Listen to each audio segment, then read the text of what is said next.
Hey everyone, Tommy here with Scarves and Spikes.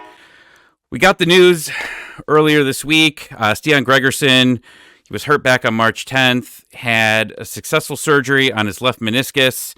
They said the rehab process would be anywhere between 3 to 4 weeks after the surgery. So whenever I hear an injury, I go to the experts. And the expert is one of my good friends, Will Manzeo. Will, how's it going? Good. Thanks, Tommy. Thanks for having me on.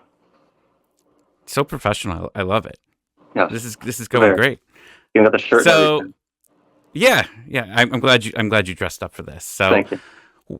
Will, tell us a little bit about what your position is at university hospitals. So I'm a physician assistant at University Hospitals in Cleveland, Ohio, specializing in sports medicine and orthopedic surgery. See, I just know doctors and nurses. So when you I'm sent like me in the between initials, that part. Yeah, I had no idea what it was. So I figured I'd just have you explain it. I'm in that black area. So tell me here. First off, explain what the meniscus is for people that don't know. So the meniscus is two sheath-shaped cartilage pads in the knee, purposes for shock absorption and secondary stabilization of the knee. Injuries to them can cause something like twisting, impacts the knee, you get tears of the meniscus. There's different types of tears, different locations of them. Depending on that is how you would treat the meniscus. When that 3 to 4 week timeline came out, it sounds like they did just kind of shaved out that tear, did a scope or arthroscopy, where they go in and take out that tear rather than a repair, which would require lengthier recovery and immobilization. So 3 to 4 weeks, we're essentially lucky that it's this short.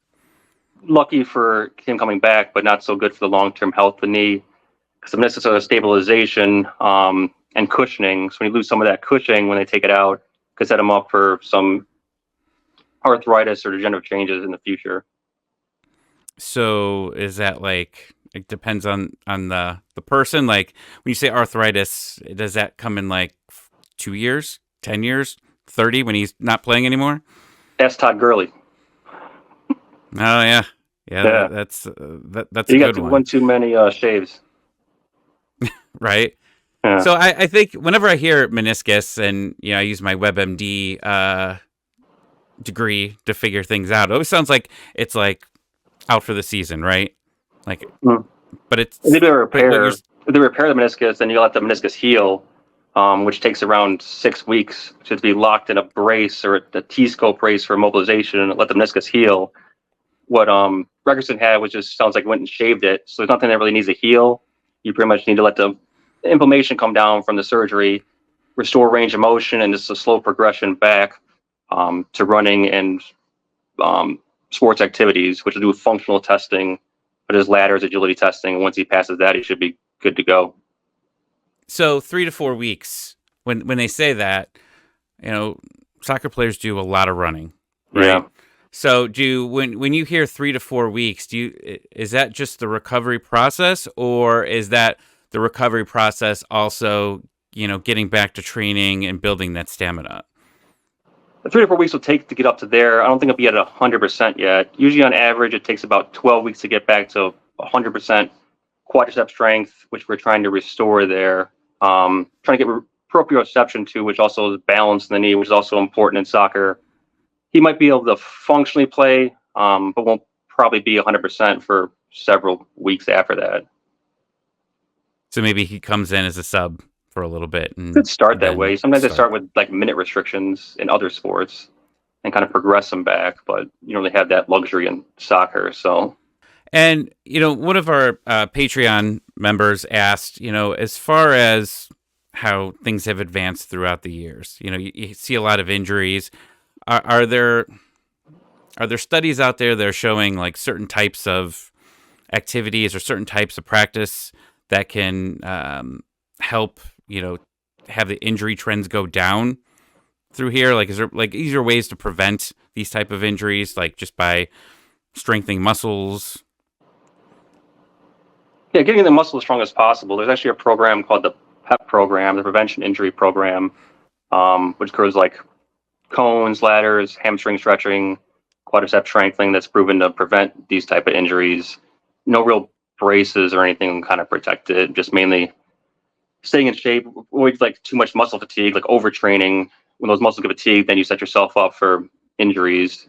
You're not able to protect yourself as well. So that's one thing that's important, is make sure he's back to full capacity, full strength before getting him back out there. If he's not back to full strength, I could set him up for further injuries such as ACL injuries, meniscus, and other meniscus injuries, MCL injuries, tendon injuries. If he's not fully rehabbed before getting him back there, that's why it's good to have a good rehab program and progressing back to play.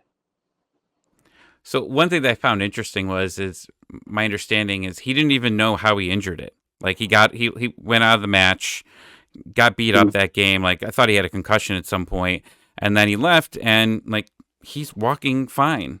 Doesn't seem like he's actually hurt. And then next thing you find out, meniscus injury. Like, is there ways like it can happen and you just don't even know it? You could have a small tear, like a twist in it, like just tweaks a little bit, your knee feels fine, but you get the slight tear of meniscus. Over time, that tear can progress to, could start with like a radial tear, a small tear can progress into like a bucket handle where it flips up on top of itself and locks your knee up. That would be a bad tear. It doesn't sound like he had that one, but he can have a tear, has some discomfort in the knee. They get an MRI, see the tear, and want to snip it before it progresses to a bigger problem, which sounds like they kind of did. I don't like to hear the word snipping. Yeah, or shave. Is that better? Yeah, I'd rather have a shave than a snip. No. Definitely. That's no good at all. So I'm going to ask you this question, and I would like to have you back at some point because I know we were talking before. Hopefully not too soon. You've read some things. Yeah, I know you've been a little nervous about this one, but turf. It's a conversation that happens a lot, specifically with Atlanta United, because they play Mercedes-Benz with turf. They just put a brand new layer on, or replaced it and put new turf in. But over the years, we've gotten quite a few injuries, and they specifically have happened at the stadium. And then last year, I'm sure Messi came to the United States, and they had a big game coming up against Atlanta United, and dude doesn't even show. He doesn't come. They say he's healthy. He's ready to go. He doesn't even show up to the stadium. He stays at home eating some gross pizza he posted on Instagram. And the fans were chanting, "We want Messi." And he just never showed. Is there a real... I don't even know if you know about the world, but turf, like the U.S. uses turf most, I assume? Mostly. Yeah, that's not a grass. It's kind of fading out. Too much maintenance. Yeah, like I think last time I talked to you about this, you said there's studies that go both ways, right? Like which one's it's kind worse? of inconclusive. Like grass can have some injuries, turf has some injuries. Nothing really kind of proven. As long as the turf's good, you're not playing on like veterans stadium turf, which is cement. You're playing on high quality turf that professionally playing on. So I think it's kind of a bad rap. You see an injury and you want to blame something. Sometimes injuries just happen. Land wrong, things happen. They want to blame something. I think the turf kind of gets a bad rap in these things. And I'm sure it advances like every single year. They figure out something to make it better. Yeah, not playing the turf like we used to play on back in the day. Was Aaron Rodgers? Aaron Rodgers was on turf, right?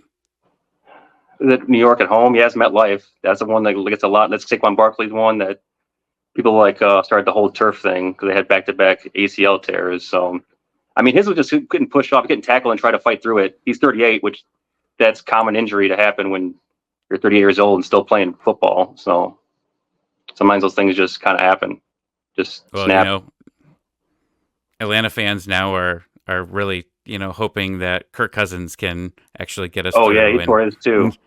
Now he's on turf and just gonna pray every time he gets tackled. Kirk could be just fine. I hope so. Well, Will, I appreciate you hopping on. Next injury, which we hope that there's not more, but if it is, a minor one. You're the first one that I text and say, please come on. Anytime. Thanks for having me, Tom. All right. Thanks, man. Have a good one. All right, no problem.